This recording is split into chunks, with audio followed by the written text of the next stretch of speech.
किसी शहर के रेलवे स्टेशन पर एक भिखारी रहता था। वो वहां आने जाने वाली रेलगाड़ियों में बैठे यात्रियों से भीख मांगकर अपना पेट भरता था। एक दिन जब वह भीख मांग रहा था तो सूट बूट पहने एक लंबा सा व्यक्ति उसे दिखा। उसने सोचा कि यह व्यक्ति बहुत अमीर लगता है, इससे भीख मांगने पर यह मुझे जरूर अच्छे पैसे देगा। वह उस लंबे व्यक्ति से भीख मांगने लगा। भिखारी को देखकर उस लंबे व्यक्ति ने कहा, तुम हमेशा मांगते ही रहते हो, क्या कभी किसी को कुछ देते भी हो?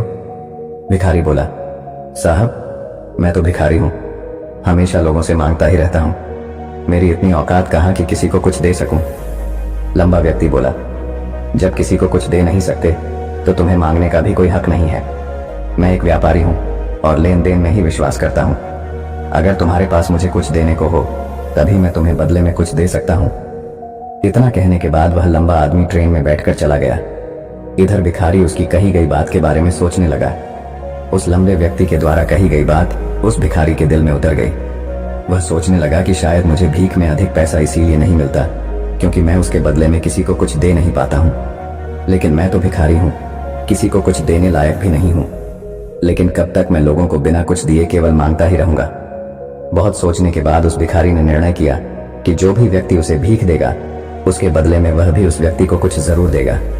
लेकिन अब उसके दिमाग में यह प्रश्न चल रहा था कि वह खुद भिखारी है तो भीख के बदले में वह दूसरों को क्या दे सकता है। इस बात को सोचते हुए 2 दिन हो गए लेकिन उसे अपने प्रश्न का कोई उत्तर नहीं मिला था। तीसरे दिन जब वह स्टेशन के पास बैठा हुआ था तभी उसकी नजर कुछ फूलों पर पड़ी जो स्टेशन के आसपास के पौधों पर खिल रहे थे। उसने सोचा, क्यों ना मैं लोगों को भीख के बदले कुछ फूल दे दिया करूं। उसको अपना यह विचार अच्छा लगा और उसने वहां से कुछ फूल तोड़ लिए। अब वह ट्रेन में भीख मांगने पहुंचा। अब जब भी कोई उसे भीख देता तो उसके बदले में वह भीख देने वाले को कुछ फूल दे देता। उन फूलों को लोग खुश होकर अपने पास रख लेते थे।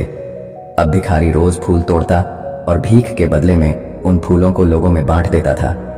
कुछ ही दिनों में उसने महसूस किया कि अब उसे बहुत अधिक लोग भीख देने लगे हैं। वह स्टेशन के पास के सभी फूलों को तोड़ लाता था। जब तक उसके पास फूल रहते थे तब तक उसे बहुत से लोग भीख देते थे।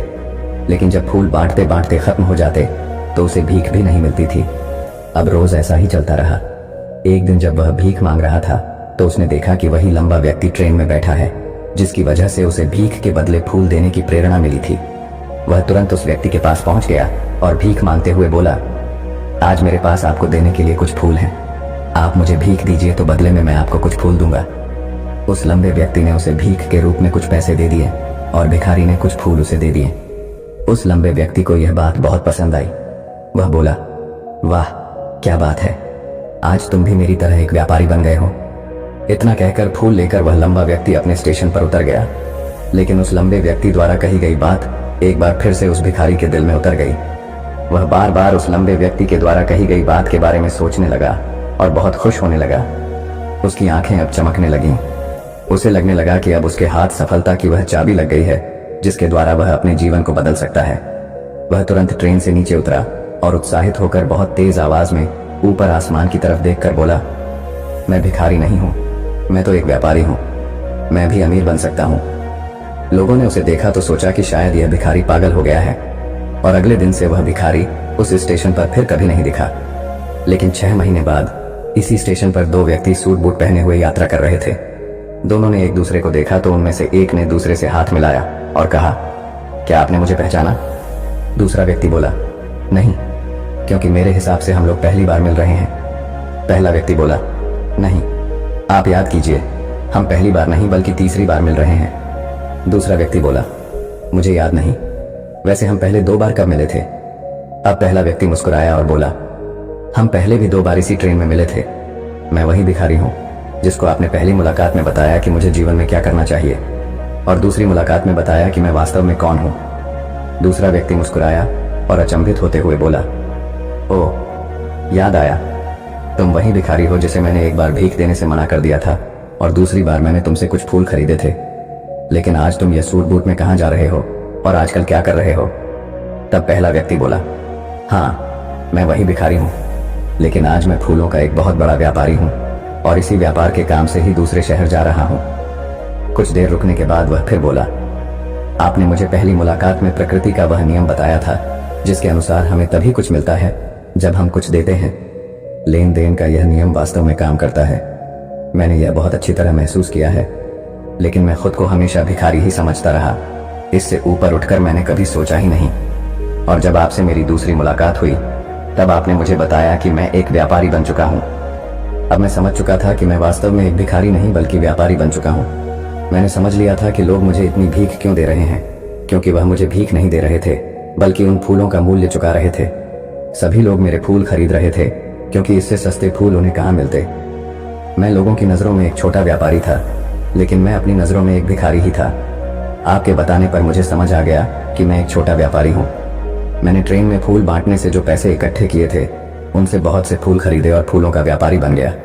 यहाँ के लोगों को फूल बहुत पसंद है और उनकी इसी पसंद ने मुझे आज फूलों का एक बहुत बड़ा व्यापारी बना दिया। दोनों व्यापारी अब खुश थे और स्टेशन आने पर साथ उतरे और अपने अपने व्यापार की बात करते हुए आगे बढ़ गए। दोस्तों, इस कहानी से हमें बहुत कुछ सीखने को मिलता है। कहानी में लंबा व्यापारी गिव एंड टेक के नियम को बहुत अच्छी तरह जानता था। दुनिया के सभी बड़े व्यापारी इसी जीवन के नियम का उपयोग करके सफल हुए हैं। इस फॉर्मूले को उसने भिखारी को भी बताया। भिखारी ने इस प्राकृतिक नियम को अपना लिया और इसका असर उसके जीवन में साफ दिखाई देने लगा। उसने अपनी सोच बदली और उसकी जिंदगी बदल गई। यह कहानी हमें बताती है कि हम यदि अपनी सोच बदल लें तो कुछ भी हासिल किया जा सकता है। यदि हम खुद को छोटा समझते रहेंगे तो हम हमेशा छोटे ही बने रहेंगे। बड़ा बनने के लिए हमें अपनी सोच को बदलना होगा और खुद के बारे में बड़ा सोचना होगा। कहानी का सार यह है कि सफलता आपकी सोच में छुपी होती है। खुद का आत्मसम्मान जगाइए, अपनी सोच को बड़ा बनाइए और देखिए कैसे आप सफलता के शिखर पर पहुंच जाते हैं।